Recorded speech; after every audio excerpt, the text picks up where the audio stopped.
This photo says it all. It shows the world's richest man, Elon Musk, who has not been elected to anything and has taken the greatest pleasure in senselessly gutting U.S. food aid for some of the world's poorest people. Somehow or another giving a tribute. I won't even try to describe it here. This month, President Trump and Elon Musk attempted to dismantle USAID, the largest distributor of humanitarian aid on this earth. Musk was gleeful when he said, quote, "We're feeding USAID to the wood chipper." USAID provides clean water in Haiti and Jordan, helps fight malaria and tuberculosis in Kenya and Uganda, and supports human rights programs in Burma, China, Iran, North Korea, and Sudan. It provides economic assistance in Central America to help address the root causes of migration and counter the flow of fentanyl into the United States. And it funds humanitarian operations in Syria, including for security at camps to prevent the resurgence of ISIS, as well as campaigns to counter disinformation from Russia and China, all programs critical to our national security. Not only are these cuts to USAID a betrayal of American values to satisfy the narcissism of Elon Musk, but they hurt innocent people. And they hurt American farmers while we're at it, who for decades have helped provide such critical and strategic food aid. You see, despite the lies by Musk and others about U.S. foreign aid, it accounts for about 1% of our federal budget. 1%. And in fact, they conveniently leave out that billions of these aid dollars actually flow back into the American economy. These programs have broad bipartisan support historically in Congress. They make America stronger, more influential on the global stage, and America, with these programs, is doing the right thing. That is, until President Trump's reckless and illegal freeze on such assistance, already appropriated into law by Congress. Look at this headline.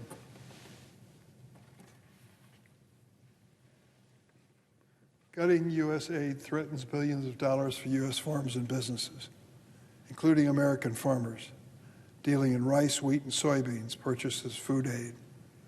Yes, I come from a farm state, and I'm proud of what my agricultural people do. We grow some of the best crops in the world.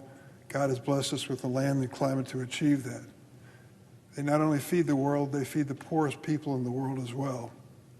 Not only is the sweeping U.S. aid cut illegal and counterproductive, but it hurts our farmers and people in America, in Illinois, Kansas, Louisiana, Nebraska, Iowa, Texas, Wisconsin, and many other states. American farms supply more than 40% of the food aid that USAID distributes around the world. And now hundreds of millions of dollars worth of such commodities are stranded in ports, rotting away at the direction of the new administration. Talk about waste, Doge, take a look. You're causing it. Here's what President of the Illinois Farm Bureau said recently, quote, "It's not just food aid to developing nations and the exercise of soft power. USAID has substantially benefited farmers by funding crop research that has produced useful varieties of corn and soybeans over many decades. Some of that research happens at places like the University of Illinois." That's what the president of the Farm Bureau said about USAID programs. But even in instances where American lives and livelihoods are not directly threatened, gutting USAID threatens American safety. USAID-supported programs stem pandemics, help failed states, and displacements from war, threats that don't respect borders. But because of this president's sweeping directive to pause international aid, bipartisan, congressionally appropriated funds to provide life-saving humanitarian aid in places like Venezuela, Iran, and North Korea have ground to a halt. Programs like PEPFAR have been a key example of humanitarian success abroad. It was started under President George W. Bush, as a reminder, a Republican president, who wanted to curtail the AIDS epidemic ravaging many parts of the world, including Africa. PEPFAR and Global Fund have saved more than 25 million lives so far. But because of President Trump's directive, it's been halted. Make no mistake, sad as it is to say, people will die as a result of this political decision. In the last decade, USAID clean water and sanitation programs have provided more than 70 million people with first-time sustainable access to clean drinking water, something we take for granted in America, but which really decides a person's fate in the developing world. These programs have a 6-to-1 return in dollars saved in health, economic, and education.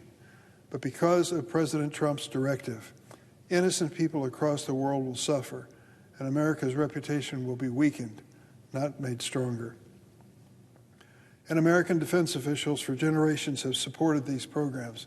These have always been bipartisan programs because they're far cheaper than military interventions and clearly effective, proven so over the years.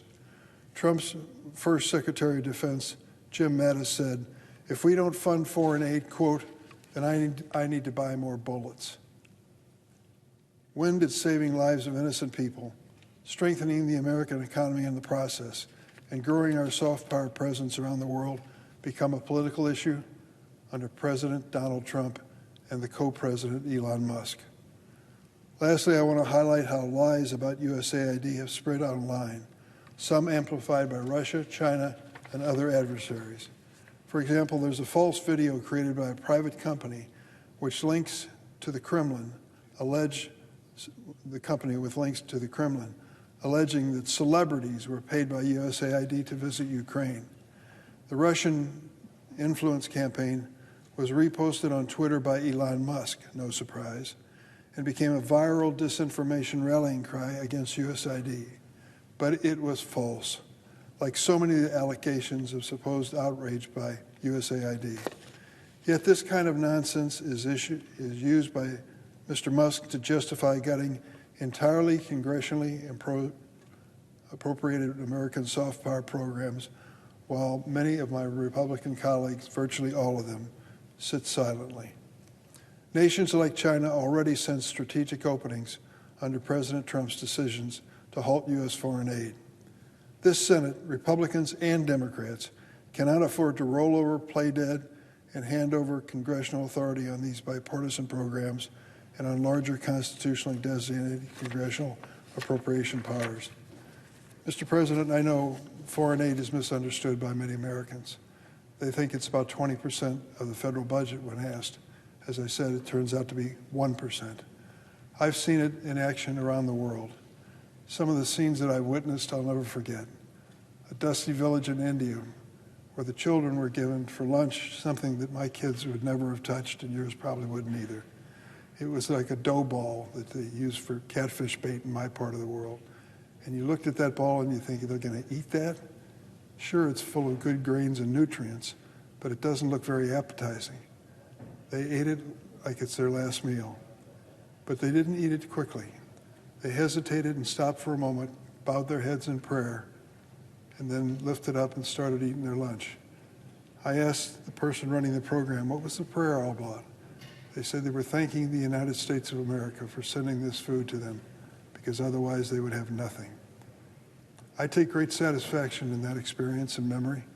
It says a lot about these programs and what they mean to people around the world, and it said a lot about America, that this was one of our priorities too, that nameless, faceless kids somewhere around the world got something to eat to keep them alive because America cared. That defines America and its values as far as I'm concerned.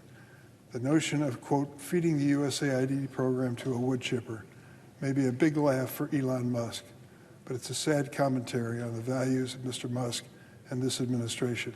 For goodness sakes, let's stand by American values. A lot of people depend on it. I yield the floor.